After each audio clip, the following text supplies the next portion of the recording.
Welcome to the Deep Dive. Today we're looking into something pretty serious on the roads, Drowsy driving. Yeah, it's a topic that maybe doesn't get quite the spotlight it should. We've got some, well, frankly, quite stark information from the AAA Foundation for Traffic Safety. And the big headline right up front is that losing even just 1 hour of sleep, it can seriously increase your crash risk. It really can. Yeah. So our mission today, essentially, is to unpack what that actually means for all of us driving out there. Exactly. We think about maybe texting or speeding, but our own state, how tired we are, that's huge, according to this AAA data. Absolutely monumental for safety behind the wheel. Okay, so let's jump in.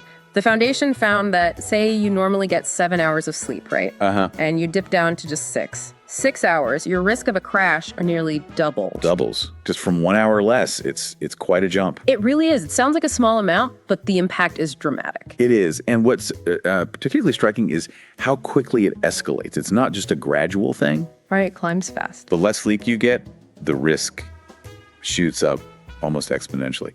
It seems like even small amounts of sleep loss really hit your attention span, your reaction time. Yeah, the things you absolutely need to react quickly on the road. Precisely. So let's look at those numbers because they really tell the story. 6 to 7 hours of sleep, you're looking at 1.3 times the risk, still higher. Still higher, yeah. But then you get to 5 to 6 hours, and bang, it's 1.9 times the risk. Almost double, like you said. Nearly double, and it gets worse. Oh, yeah. 4 to 5 hours. Now you're at 4.3 times the risk. Wow. 4 times. And this one's really sobering. Less than 4 hours of sleep. It's a staggering 11.5 times the risk compared to someone who's actually well rested. 11 and a half times. Yeah. That just puts it in perspective, doesn't it? How vital sleep is for just basic functions needed for driving safely. Things like staying focused, making those split-second decisions. Reacting to hazards, yeah, all that stuff. And here's something that really grabbed my attention. The foundation actually compares drowsy driving to drunk driving. Right. They say being significantly sleep deprived can impair you just as much as being under the influence of alcohol. Which is, well, it's a serious comparison to make. It is, and it makes sense when you think about it. Both conditions mess with your judgment. They slow down your responses. Different causes, obviously, but the effects on your ability to drive. Alarmingly similar. Things like reaction time, for example. Yeah, exactly. Like how quickly can you hit the brakes if someone stops short?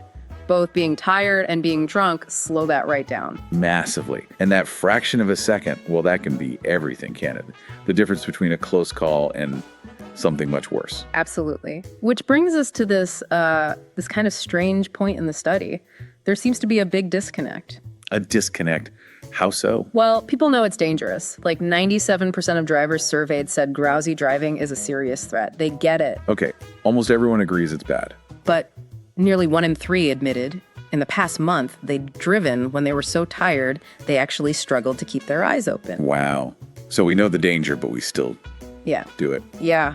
Why do you think that gap exists? Knowing the risk versus actually, pulling over or not driving? That's the million-dollar question, isn't it? It's probably a mix of things.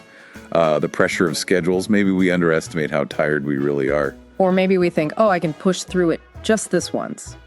Overconfidence. Yeah, maybe a bit of overconfidence in our ability to just power through the fatigue, which is dangerous thinking. So for everyone listening, this is crucial. How do you recognize when you're too tired? What are the signs? The AAA Foundation highlights some key ones. Things like having trouble focusing your eyes or your eyelids feeling really heavy. That heavy eyelid feeling, yeah, I think we've all felt that. Definitely. Or, drifting out of your lane, even slightly. Bobbing your head. And maybe the scariest one, realizing you don't remember the last few miles you drove.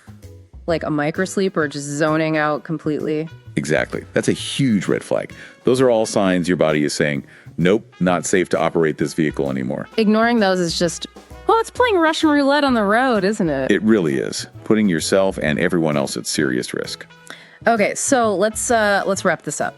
The main takeaway here has to be that even small amounts of sleep loss, like just 1 hour, have a really significant, measurable impact on your driving safety. It's not trivial. You can't just tough it out or rely on caffeine.